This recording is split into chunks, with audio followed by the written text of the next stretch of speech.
Hi guys, welcome back to my channel. This video is going to look at Shakespeare's use of prose in his plays, and show you how to differentiate between prose and verse. I've already covered Shakespeare's favoured style of verse, Iambic Pentameter, in my previous video linked below, so if you haven't already, be sure to check it out. Okay, to start off, what is prose? Prose is the speech that we use in everyday life, and is by far the most popular form of writing seen today. Pretty much any modern book, newspaper, social media post, essay, or textbook is written in prose, so it's definitely more unusual to see plays written in blank verse, or verse that doesn't rhyme, as was the standard in Shakespeare's time. Although he primarily wrote in iambic pentameter, prose regularly makes an appearance in his plays, so it's important for us to be able to differentiate between the two styles of writing and understand their purpose. Let's look at two examples from Macbeth to illustrate the difference between verse and prose. This is a piece of prose spoken by the porter or gatekeeper in Act 2. Now let's compare it to these lines of verse spoken by Macbeth in Act 1. There is a clear visual difference in the way that the text is laid out on the page. The first example of prose is a block of text that runs directly across the page without any rhythmic structure, just like a regular book. The verse, however, is separated into lines of iambic pentameter, 10 syllables in an unstressed, stressed pattern.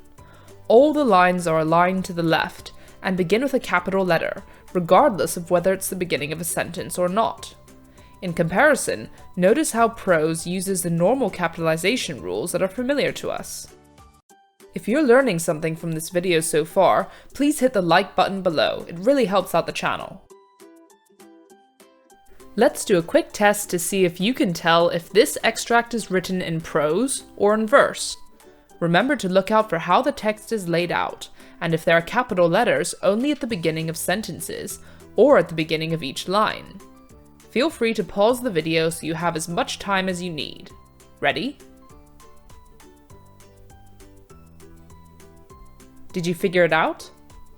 This extract from The Tempest is prose because it runs all the way across the page without any rhythmic structure, and there's standard capitalization throughout. But why does Shakespeare choose to mix prose and verse in his plays? One important reason is that just like in all literature, a character's manner of speaking tells us a lot about who they are, where they come from, and what their state of mind is. In general, it is the upper class who speak in verse in Shakespeare, while peasants, servants, or clowns would speak in prose, which was considered more ordinary. Let's look back at our two examples from Macbeth. The prose is spoken by the working class porter, while the lines of verse are spoken by Macbeth, who is a nobleman, and later King of Scotland. Their style of speech is a direct reflection of their social status.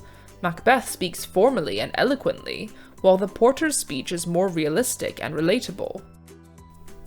This class separation of verse and prose is not at all a strict rule though, as there are many exceptions to this in Shakespeare's plays, and these purposeful irregularities reveal even more about his characters.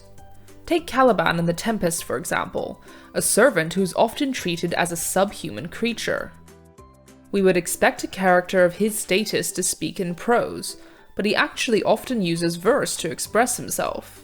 He is able to do this because it was a noblewoman who taught him how to speak, and it allows the audience to have some sympathy for him despite his brutish ways, because he is clearly capable of intelligent thought, although many of the other characters dismiss him as a dull-witted monster.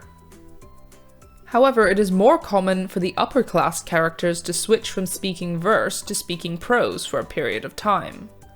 This change can reflect their mental state, like the sleepwalking scene in Macbeth.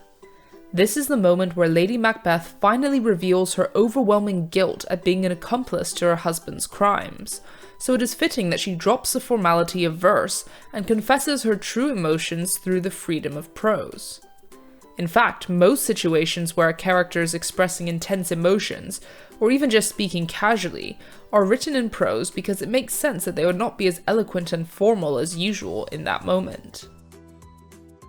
So now that you know how to spot prose in Shakespeare's works and have an idea of why it is used alongside verse, have a go at finding a few examples on your own and stay tuned for more content. See you next time!